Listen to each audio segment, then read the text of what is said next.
There are 960 million television viewers in 120 countries tuning in to watch Portsmouth on the 7th of July. That is an opportunity that most cities would dream of. Oh, in the worst scenario, we stop the race. We have complete power to do that.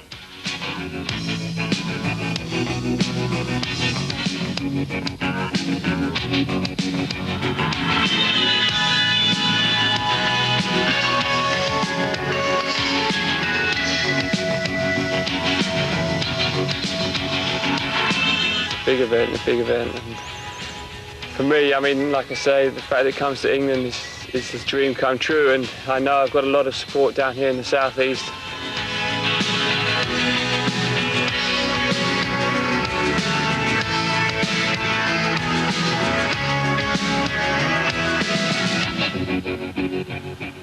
Once upon a time it was just a cycling race, but now it's something of a circus. And once upon a time it was known as the Tour de France. Nowadays it's just Le Tour. In fact, that name change represents the fact that it's moved from the country of its birth and now visits other places, including this year, Britain. 1 week from now, our English lap of the Tour starts right here at Dover Castle. Funny to think that these misty walls were built to keep out invasions, but this one will not be stopped as 200 shock troops of cycling and their entourage of 3,500 followers on take Kent, Sussex and Hampshire by storm. Once the riders leave Dover Castle, they head for Canterbury and Ashford, passing through some of the southeast's most picturesque countryside onto Tunbridge Wells. Then it's into East Sussex and the finish of the 128-mile first leg in Brighton. Day 2 of the tour sets off from Portsmouth, the 200 riders travelling 113 miles, passing through Winchester, Andover and Basingstoke, before heading south again, and what's expected to be one of the most exciting sprint finishes of the entire tour back in Portsmouth. It'll be a massive contrast to the last time the race came here. That was back in 1974, when, to celebrate a new ferry service from Roscoff, the race went round an unopened Plymouth bypass. It wasn't a success, and for the next 19 years the Tour ignored England. Well, the race itself gets underway tomorrow in Lille, and we can make the short trip across the Channel now to join Jeff Clark, a man who's no mean cyclist and hill climber himself, to watch preparations. Dozens of towns and villages are about to be transformed as the Tour gets underway and the bicycle takes over this part of the world. Prize money totals £1.25 million. Quite simply, it's the richest bike race in the world. Almost 200 riders will be in the saddle for some 2,300 miles. They journey across Europe's toughest terrain. 1,500 reporters from around the world will send words and pictures to just about every corner of the planet. It's estimated that 900 million people will follow some of the race on television. The organisation behind the Tour is incredible. Unlike the World Cup or Wimbledon, it's not a static event. Now, this truly is an amazing feat, both of technology and of construction. These fellas out here put all this lot up, and at the end of every stage, take it all down, move on to the next stage, put it all up again. That happens every day for the next 3.5 weeks. Planning meetings go on continually. After all, the world will be watching. No wonder race director Jean-Marie Leblanc looks worried. The riders themselves just want the race to begin. Every one of them has to undergo a pre-race medical. It's a truly tough event. You've got to be fit, healthy and drug-free. Second favourite, Tony Rominger, is one of the fittest. I think I have the possibilities to win, yes. But, you know, tipping and saying who is winning, that's easy, yeah? You have to do it. Well, I hope you enjoy England and we'll see you when you come there. Thank you very much. I prefer to come over for holidays, huh?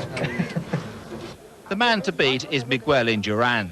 The Spaniard has won the event for the last 3 years. He's now aiming to become the first rider to win 4 in a row since the legendary Belgian Eddy Merckx at the end of the 60s. But Indurain can expect a tough fight. These are the men to keep an eye on.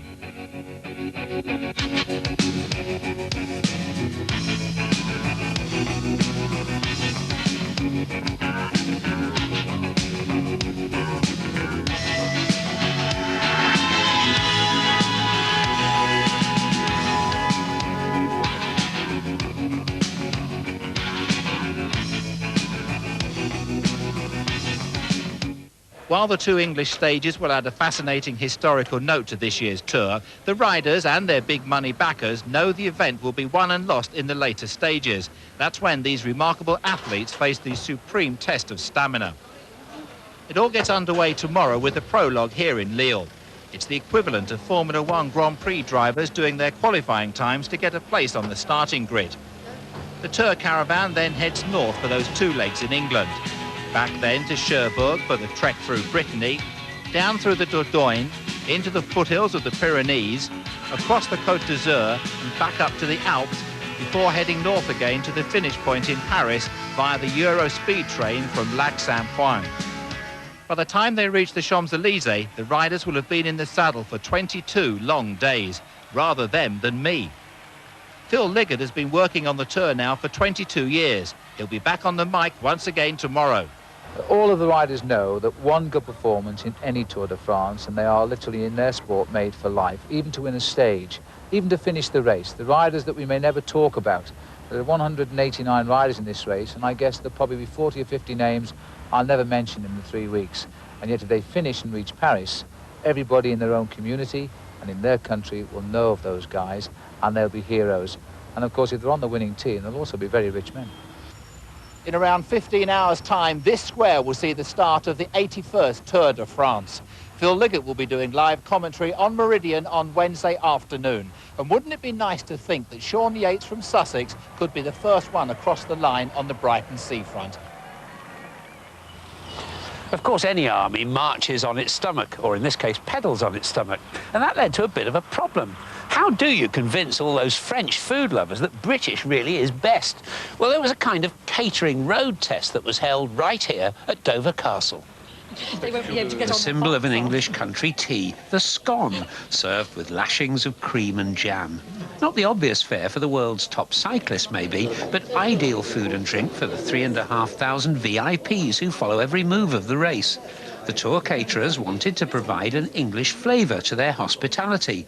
But would this measure up to their exacting standards? We have tested quite a few projects today, and I must say I'm pleasantly surprised. And we've made the decision that we will be using most of the suppliers we've tested today. Among the successes, Norman Rickwood, a Kent butcher who expanded into bakery when his original business was hit by the trend towards vegetarianism and numerous scares about meat. He's making enough pies to feed 7,000 people over the 2 days of the tour. Financially, it's nice to get the order, and you know, there's going to be a fairly good order. I'm not really sure, but probably £1,000 plus. But more from the prestige side is what I'm pleased about. You know, local shop, Bearsted Village Green, supplying something like the Tour de France. I think it's fantastic. Probably the best thing I've ever done. The 200 cyclists have a much more restricted diet. All along the route, chefs at the hotels where they're staying have been given precise instructions. Well, the special requirements really are high carbohydrate food, which consists of pasta, which they've got to start with. They're then followed with a pressed chicken, which they get half a pressed chicken each, and a couple of jacket potatoes. But it's not just the professional kitchens which have gone into overdrive. At Bourton Aleph in Kent, the WI is baking hard for the hundreds expected to line the village as the tour passes through. Well, it's not exactly a traditional village occasion because we haven't done it before, but we're quite good at sort of catering for teas for quite a few people and feeding the 5,000 if we have to, so we're just going to play it by ear, really. While they may be uncertain about the response to the blur of chrome that'll go through their village in seconds, others are more positive. Good, great. And I think everybody will be out. I'll put something else to it. I imagine everybody will be outside watching them all come through. If not, I shall anyway. And I'll probably get my bike out and ride with them. You never know. Others see the tour as much more of a commercial opportunity. At Maresfield in Sussex, they're charging bikers to use the church car park. Well, it may seem a little mercenary, but in fact it's partly to meet a requirement. There'll be lots of cyclists here, cycling clubs and so on, with valuable machines, and the police thought it would be a good idea in addition to the car parks themselves, to have an area reserved for cycles. Towns like Ashford will be brought to a halt by the race. Hundreds of hours have been taken up in public meetings to explain what the race will mean and the problems it will inevitably bring. Ashford Tourist Information Centre. But the tour also means a bonus for local businesses. Obviously, we have bookings for the tour, and we've also had people that ringing up who we've had to turn away because they've left it too late. But certainly we are full during that week.